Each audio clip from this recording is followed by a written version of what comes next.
Hey guys, this is Non-Lammers of Invoked 101, and it might sound a little weird. It's gonna look a little weird. That's because I'm sitting in a different spot right now for this video. Just got back from the Yu-Gi-Oh! Day event down at my locals, down at Dragon's Keep, as a lot of you guys know from either my Instagram or just from me posting on here. And happily, so I forgot Yu-Gi-Oh! Day was the day, but took home one of these field centers for going 3-1. I think I got 6th or 7th place. I went 3-1. My only loss was in the first round against Spiral. Aside from that, I 2-0'd most of my other matches. But this is my updated ABC deck profile. This is a slightly different version, and that's because this is updated for the February 2018 ban list. This deck, if I had to take a guess, would run just as good as it did today, if not just a slight bit better because of some of the additions to it. I really like this deck. This deck has been slowly creeping its way into one of my favorite decks to play. Definitely one of my favorite decks of this format and last, just by the fact that I was able to easily mix this with Invoked. But yeah, let's jump right in. I'm gonna take away some of the cards. I'm gonna take away the extra and the spells and traps, and we will jump right into the monsters by zooming in just a little bit. And here we, oh, I dropped one of the cards. Oh no, oh no, oh no. Okay. So the first card we run, and we run this guy at 3, is of course, we have to run 3A. Where is he? 3B. And the last one, of course, just because he's one of the other ones, is 3C. Now, I actually did find that I was citing out C, at least one copy of C for most of the rounds, but that's because C isn't super as useful. I think B is definitely the most useful, and A, with the 1900 attack, just makes him the most, makes him the strongest and easiest to leave on the board when you need a body. So yeah, I definitely would opt out to citing out one of the C's if you had to. B was really important in a lot of my games, definitely important against the Burning Abyss matchup, definitely important against the the Spiral matchup, but A is also just as important during the Spiral matchup because you can attach it to him, attach it to any of your pieces, or A, if he's already on the field, to protect him from the sleeper. But A is also really important in the Trickstar matchup because he can swing over almost, if not all, the Trickstars, and then equip with something to keep him from getting hurt. So yeah, 3A, 3B, and 3C. I have been seeing some deck profiles cut him down to 2, but I don't understand that. Next up, we have the gadgets. I still run the gadgets. I think that they're really useful. 2 gold and 2 silver. Sure, these just make another thing to get striked, but then there's another engine in this deck that can run even if this doesn't get striked. So yeah, these are more so a backup plan if the other thing does get striked, which is the Destrudo engine. Because I feel that if your opponent, oh, you can't really see. I feel that if your opponent's gonna strike anything, it's gonna be the Ancient Fairy that comes off of the Destrudo engine with these guys. So yeah, definitely these are more so the backup plan than this is. This is more your plan A, plan B. So yeah, gadgets and Destrudo, really, really super useful. These cards for the deck. Helps you not brick as hard. One of the things I was finding that was kind of bricking to a degree, and if I had something else to take these out for, I would, and that is Galaxy Soldier. I think I only really made Nova and Infinity once while I was in tournament, so this didn't really come up a lot, but it did help me extend my plays enough, and it did come up in the, no, I made it twice. I made it against, what was it, BA and against Metaphys. I know, right? Metaphys, weird. So I know someone just heard that and was like, whoa, Metaphys, yeah, that's weird. But yeah, so I still run the Galaxy Soldiers. If I had something to take them out for, I would. Get out of the shot. And next up is the hand trap lineup, and I kind of use the same hand traps for every deck. So 1 Ash Blossom, because especially right now, I don't really think, moving forward, I don't think Ash Blossom is going to be as clutch as it is right now, or as necessary, I guess, as it is right now. But Ash Blossom is still a really good hand trap. We also run 2 Ghost Ogre. I think Ghost Ogre is a really good hand trap. I think it's the best one to a degree. because it can hit the field spells, unlike Ash, and it can do a whole lot. It can do a lot more than the Ash can to a degree. And something that I think is just as equally as good as Ash to a degree, or at least I guess depending on the matchup, is Effect Veiler. Effect Veiler is a really good card. Basically, it's an Ash Blossom but for monsters. And by what I mean by that is like, so say I went Galaxy Soldier effect to search. Instead of ashing it, I can just Veiler it and negate, stop it there. So yeah, I definitely think that this is the, that Veiler is still super important and relevant to a degree. So yeah. But yeah, that's it for the monsters. I think that this monster lineup, it's in a full light lineup except for Ash Blossom and the Destrudo engine, which like, holy crap, if Destrudo was a light type, this deck would be Gucci. Moving into the spells, it's a playset of a card I need super rares of. Hit me up if you have super rare Union Hangers, please. But yeah, Union Hanger, this card is really good because it searches out one of your pieces. A card that's arguably, if not better, in the deck is Dragon's Ravine.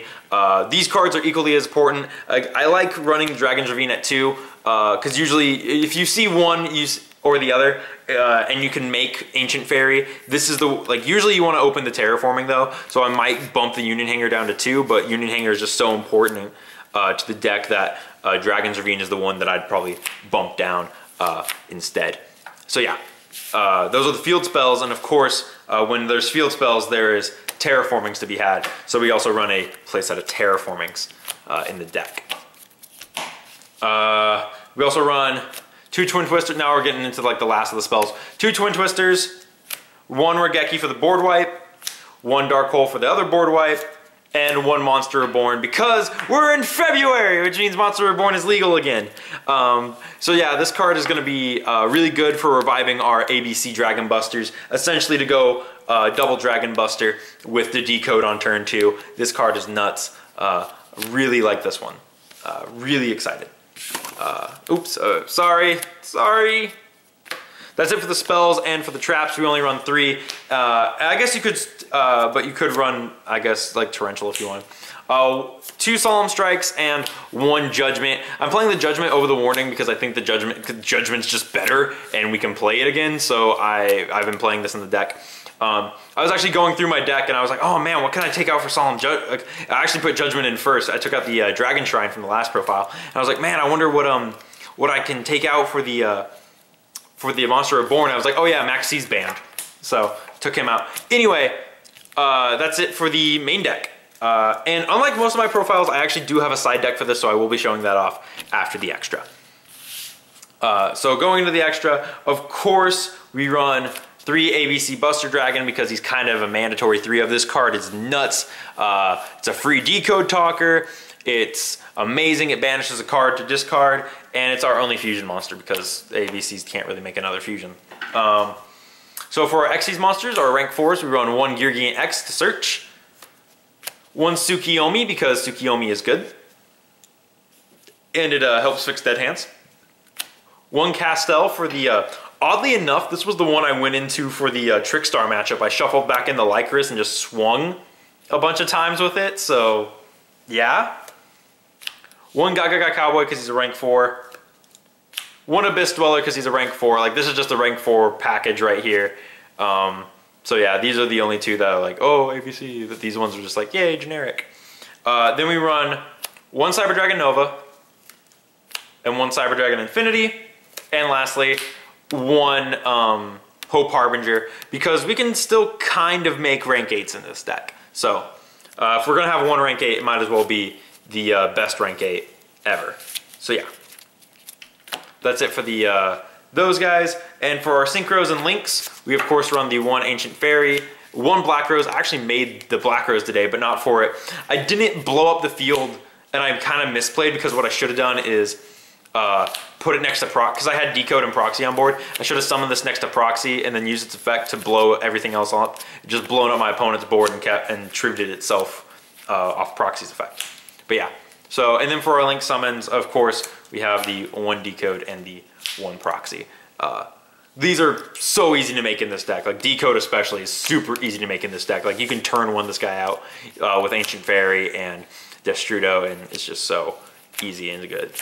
But yeah, that's it for the main deck and extra. So I will show off the side deck that I have assembled for this. I think it's sorted. I hope it is. Anyway, we will start with the monsters. I side an extra Ghost Ogre because I like having the extra one in my extra deck, in my side. Then I run 2 Gams because Kaijus, 1 Dogoran, 1 Jizukiru, and 1 Interrupted. This is like my kind of second board wipe engine. I didn't really go into this at all, so this may have been a bad call on my part to put in my side, but I mean, this is kind of a big engine to swap into ABC, so yeah, I guess you don't have to play this. You could probably honestly get away with 3 Kaijus in the Slumber. So yeah, that's just, you know, me. And then I side in a bunch of traps because I hate my opponent. I side 1 Imperial Order because I also hate myself. I side 2 and the Band Played Ons because this is kind of for BA, kind of for literally everything that plays monsters of the same type, but it also cripples me. I play 3 Mistake. This doesn't actually hurt ABC nearly as much as it hurts other decks because ABC usually focuses on equipping from the deck, and this doesn't stop that. So this doesn't hurt ABC nearly as much as like some people think, or at least as your opponent would want to think. And then lastly, 3 Mind Crushes. Mind Crush is Mind Crush is Mind Crush. It's great. You flip it over, you call a card after they search, knock it out of their hand. If you have a second one set, great. Drawing multiple, like when you side in Mind Crush, you side in all 3, so that way, just in case you draw the multiples, because Mind Crush is one of those going first cards you actually want. Most of my side deck is for going first, and luckily against a lot of my opponents, I was able to go first and set up, and like, oh my god. Today was great. Today was a good day. Today was my day in Yu-Gi-Oh! But yeah, that was my side deck and main extra whatever for my ABC deck. I hope you guys have enjoyed this video. This deck is super fun. Holy crap. I love this deck. This deck is really fun. It's really powerful. It has a pretty high ceiling. That ends with a very formidable boss monster like ABC Dragon Buster. As long as you have a card in hand, basically functions as like just an insane, just powerhouse of a boss monster. I'm gonna put my neat little new field center up there just to show off because that's what I like to do. And we're gonna set these all down here, flip that around, yeah. So yeah. I hope you guys, if you guys went to Yu-Gi-Oh! Day, tell me how you did. Tell me what happened at your guys' Yu-Gi-Oh! Day in the comments below. And tell me what you think of the deck. Tell me if I have encouraged you to play ABC. If not, whatever. Anyway, thank you guys for watching, and I will see you guys in the next video.